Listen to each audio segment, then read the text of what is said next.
ոչ մի ցավող տեղ չունեմ, առողջ կինեմ,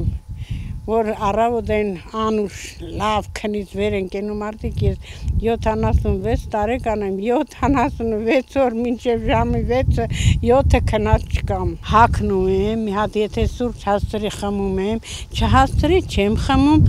կովերից բեջարում եմ 4 հատ կովա, 3 կթու կովա, մի հատ մուզիա, կթում եմ սիրուն, անում եմ հանդը, հմել ես հոգնած բառը չգիտեմ ինչա, մենակ արդեն ալարում եմ էլի, հեն հա իմ կովը կնա ջուր խմելու, հետ են իմ կովերը։ Ասիատատը գյուղի պատահական մարդկանցից չէ, ոչ ավել, ոչ պակաս ԽՍՀՄ-ի ժողովրդական տնտեսության նվաճումների ցուցահանդեսում ներկայացված առաջավոր 1000 ու մի պատվոգիր նվաճած կտվորուհի է, որ հիմա էլ իրենց գյուղի մեղվահովիտի առաջավորն է։ Ինքը սարչապետի աղջիկ է, ամուսինը լոռեցի, բայց մեղվահովիտում ապրող քրոջ հորդորով եկան ու հաստատվեցին այս գյուղում։ Պապը մի քանի տարի առաջ է մահացել, սակայն Ասիատատը գյուղից չի հեռացել, թեև լավ աշխատանքի համար տաշիրում նաև տուն է ստացել։ Իմ փեսես ստեղ էր, եկան ստեղ, են վախտեն թուրքի փախի վախտը, եկան ստեղ, ես էլ եկա որպես կտվորու եմ եղել, ես առաջավոր կտվորու եմ եղել, վդենխայի կտվորու եմ եղել, ոչ թե հենց սովորական, 37 տարի,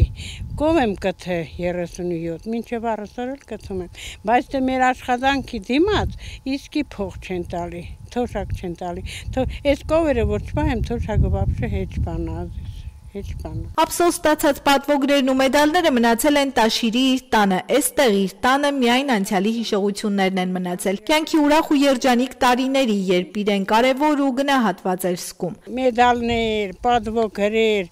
12 տարի էլ դեպուտատ եմ եղել, 10 տարի ռայոնի, 8 տարի ռայոնի, 4 տարի էլ Գերագույն սովետի դեպուտատ եմ եղել։ Հիմի ոչ մի բան էլ չկա,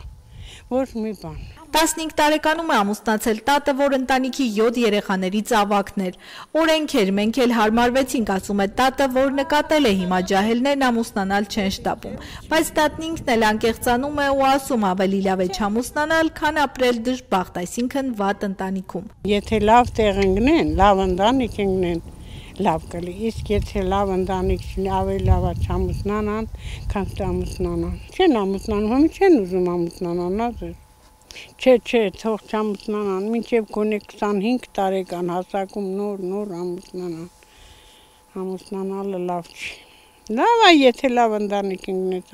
Մեղվահովիտ գյուղը հիմնադրվել է 1800-ականների վերջին, 89-ին վերաբնակեցվել խորհրդային Ադրբեջանից բռնագաղթված փախստականներով, հետո նաև շրջակա գյուղերի ու նաև Ջավախքի բնակիչներով։ Մի խոսքով հիմա գյուղում տարբեր հարակից գյուղերից եկած բնակիչներ են ապրում, զբաղվում բացառապես անասնապահությամբ։ Ոչ մի դժվարություն չեմ զգում։ Վեր եմ կենում, խոթնել եմ, երեխեքը գալիս են օգնում են, փողով չնայած, էլի տեխնիկայով ամեն ինչ ընձում են, բերում են, դասավորում են ու գնում են։ Ես էլ իմ համար կամած, ինչքան շուտ վեր ասում է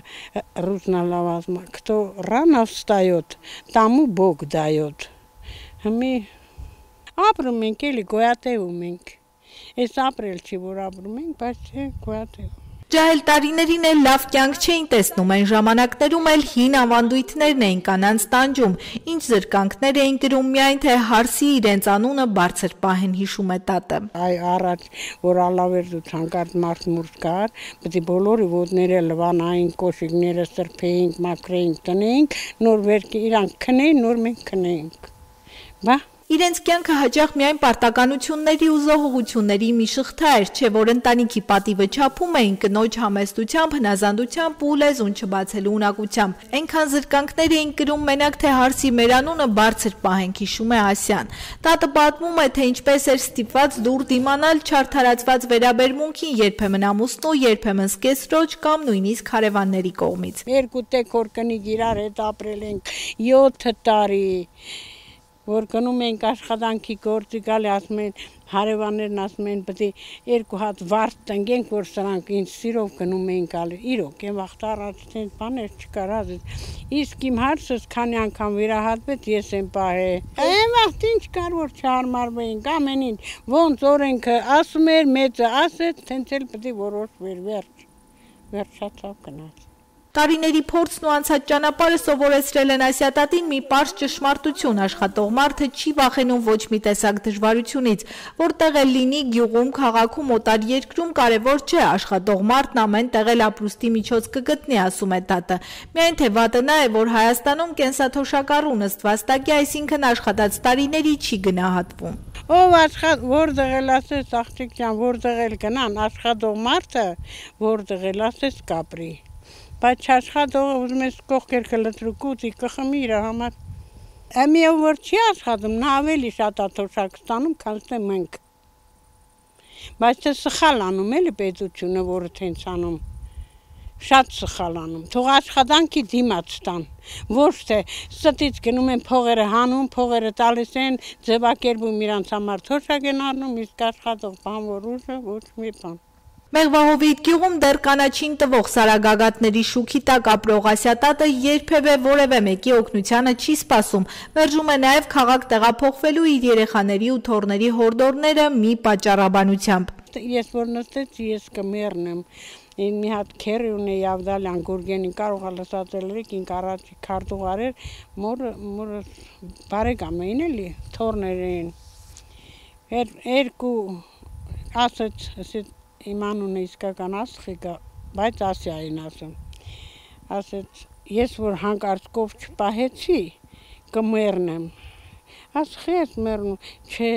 ու թենց էլ եղավ էլի, գնաց Երևան, դե տուն ուներ ամենին, մահացավ, նա չէր կարում։ Հիմի դու էլ ես տեն։ Ես էլ եմ տեն, հալա որ ոտու ձեռս բռնում ա, կարում եմ, ասես, երբ որ չկարայցա, նոր այդ վախ մի բան կլինի էլի։ Գյուղը տատի աշխարհն է, որտեղ ամեն ինչ իրեն ծանոթ է, առավոտյան դաշտ գնացող անասունների բառաչը, ծխնելույզներից բարձրացող ծուխը, անձրևից հետո խոտի բույրը, մի խոսքով առանց գյուղի տատն իր կյանքը պատկերացնել չի ուզում։ Նրա համար աշխատանքը ապրելու, առաջ շարժվելու ուժ է, առանց որի կյանքը դատարկ կթվա։ Նրա մոտեցումը պարզ է, քանի դեռ ուժը կա, պետք է աշխատել։ Օրվա մեջ մի քանի անգամ հանդամասին է գցում աչքը տատն ու սպասում անասունների գալուն։ Հիմել ասում փառք տոկ են քաշե, տոկերով հավաքվել են գյուղի ուժերով, տոկ են արել, տոկի մեջ են կանում։ Հիմա էլ արդեն ոչ մի խոտարկ չկա, բան չկա, ապասնի բան չկա, բրախել եմ, հենց բրախել եմ։ Մեղվահովիտ գյուղում շատ տներ այսօր դատարկ են, տեղացիների մի մասը հեռացել է, չհարմարվելով գյուղի կենցաղի դժվարություններին, հատկապես երիտասարդները նախընտրել են քաղաքային կյանքը։ Գյուղի ցրտաշունչ ձմեռները, անբարեկարգ ճանապարհները, տրանսպորտի բացակայությունն ու ծանր աշխատանքը գյուղը դարձնում են անհրապույր։ Այդ գործը չեն անի, միջայելը չի սիրում կովի շփվի, կովի հետ զբաղվի, աղջիկ ջան։ Հիմի չեն սիրում, կով պահել չեն սիրում, բայց թե ես սիրում եմ, ես որովհետև փոքրուց որն է, չտվեցին ուսման, համել որիս ու որիս տային, մի սուրույինք, որին տան, ցավը տանը, որին տան։ Չես մեղադրում էլի։ Չէ, իմ տնօրեն, հերս եթիմա եղա, մեծացել 2 տարեկան հասակից, պահել է 7-9 երեխա, իր տանջանքով, ինչ մեղադրեմ, ինչքան հասցրել է, արել է։ Տրանսպորտի բացակայությունը խորացնում է գյուղի մեկուսացումը, կտրված, խնդիրների մեջ կորած ու դատարկվող մեղվահովիտում ապրելը գնալով դժվարանում է։ Չնայած գյուղական կյանքի դժվարություններին ու դատարկվող տների ֆոնին կան մարդիկ, ինչպես Ասիատատը, ովքեր շարունակում են ապրել, արարել ու պահել այս ցրտաշունչ, բայց գեղեցիկ գյուղը։ Մերի Կոլոլյան, Դավիթ Թամազյան, Լեռնահովիտից անկյուն Գումարած 3 հեռուստաընկերության համար։